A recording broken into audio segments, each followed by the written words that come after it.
नमस्कार किसान साथियों मैं हूं Ashok Sharma, PhD research scholar Chaudhary Charan Singh, Haryana कृषि विश्वविद्यालय हिसार। किसान साथियों, आज तारीख है 3 दिसंबर 2025 और ठंड बढ़नी शुरू हो गई है।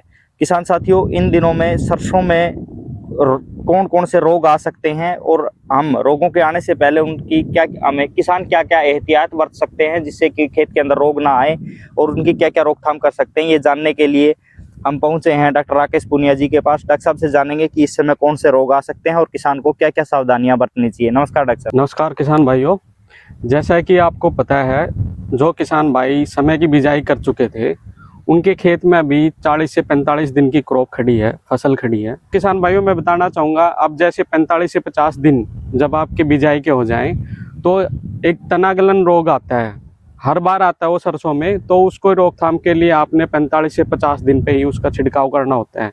तो ये आपने जो छिड़काव है, एक दवाई आती है कार्बनडाजिम 50% WP, उस दवाई का 1 ग्राम दवाई 1 लीटर पानी के हिसाब से आप घोल बनाएं। जैसे आपका 1 एकड़ में लगभग 100 से 150 लीटर पानी लगेगा, तो 100 से 150 ग्राम दवाई का आपने छिड़काव करना है। तो वो जो ये सही स्थिति है, जो सही स्टेज आ रखी है अभी किसान भाई के खेत में, तो आपने 45-50 जैसे ही आपके होते हैं तो आपने उसका छिड़काव अवश्य करना है। क्योंकि जो बीमारी आएगी आपके फरवरी माह में, तो उस दौरान आपके ऊपर कोई कंट्रोल नहीं कर सकते। जो एक बार डिजीज़ आ गई वो आपके कैंसर की तरह बढ़ेगी हर बार ही, तो उसका उस स्टेज के ऊपर कोई कंट्रोल नहीं होता। तो आपको स्टार्टिंग से ही ध्यान रखना होता है। जैसे हमने पहले भी वीडियो में बताया था, आपको बीज उपचार करना है, किसान भाइयों ने उसका फॉलो भी किया है। अब जो उसकी पहली जो छिड़काव करना है वो 45 से 50 दिन पे।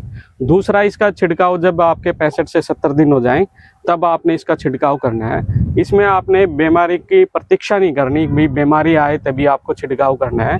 आपने इसमें ब्लाइंड स्प्रे करना है कार्बनडाजिम का।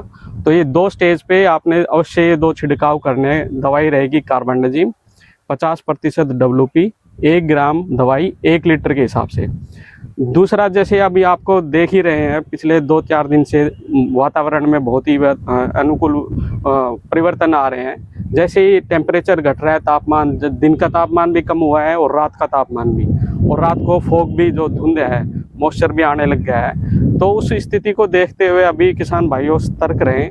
आप निरंतर अपने खेतों में निगरानी बनाए रखें। एक दूसरा जो रोग आता है इसमें होता है सफ़ेद रतुआ, जिसको हम वाइट रस्ट बोलते हैं। तो इसकी कुछ किसान फार्मर फील्ड पे भी, 1-2 फील्ड पे भी इसके सिम्टम्स, जो लक्षण है वो देखने को मिले हैं। तो मैं आपको बताना चाहूँगा, जो सफ़ेद रतुआ है इसमें आप देखो, पत्ती की निचली सतह पर सफ़ेद रंग की फफूंद आ जाती है, वाइट पस्चुल से आपको दिखाई देंगे। जैसे जैसे बीमारी बढ़ेगी तो ये पस्चुल बड़े हो जाएंगे, सर्कल हो जाएगा इसका, और ये धब्बे बड़े होते जाएंगे और आपकी पूरी पत्ती को कवर कर लेंगे। एक पत्ती से दूसरी पत्ती पर और एक प्लांट से दूसरे प्लांट पर ये रोग फैल जाएगा। हवा से इसके पस्चुल, जो स्पोर्स हैं, वो फैल जाएंगे। तो आपको इसमें जब इनिशियल अवस्था में, प्रारंभिक अवस्था में ये छोटे छोटे सफ़ेद रंग की पस्चुल दिखाई दे, उस दौरान ही आपको सतर्क हो जाना है। तो आपने एक दवाई आती है मैनकोजेब, जो हमारे विश्वविद्यालय की सिफारिश है, डाइथेनेम 45। तो उसमें आपको 2.5 ग्राम दवाई 1 लीटर पानी के हिसाब से, जैसे आपका 100 लीटर पानी लग रहा है तो 250 ग्राम दवाई आपने यूज़ करनी है, मैनकोजेब डाइथेनेम 45। कुछ किसान भाई, ये हमारे विश्वविद्यालय की रिकमेंडेशन है, और जो कुछ किसान भाई क्या करते हैं, दूसरी जो मार्केट में भी अवेलेबल है, मेटलेक्जिल प्लस मैनकोजेब के मिश्रण से एक दवाई आती है। तो उसमें मेटलेक्जिल 4% है और मैनकोजेब उसमें 64% है। आप उसका भी छिड़काव कर सकते हो, बट वो हमारे विश्वविद्यालय की रिकमेंडेशन, सिफारिश नहीं है। वो जो एक्रिप है और CIBRC है, उस पर भी वो रजिस्टर्ड है इसी डिजीज़ के लिए, तो आप वो भी स्प्रे कर सकते हैं। क्योंकि इसमें जो ज़्यादा नुकसान तब होएगा जब आपके फरवरी में, जब आपकी जैसे ही धूप निकलना स्टार्ट होती है। अभी तो जैसे जनवरी में, दिसंबर का महीना है, अब धुंध पड़नी स्टार्ट हो जाएगी, तो उसमें स्टैग ऐड बनेंगे। तो स्टैग ऐड जब आपके खेत में बन जाएंगे तब आपको पता लगेगा कि बीमारी आ गई है। तो इसकी पहली अवस्था ये है जो पत्तियों के ऊपर निचली सतह पर आएगी। दूसरी अवस्था में आपके स्टैग ऐड बनेंगे। तो आपके स्टैग ऐड ना बने तो आप पहले से सचेत हो जाए और आप इसका छिड़काव करें, जो मैंने आपको दवाई बताई है। धन्यवाद।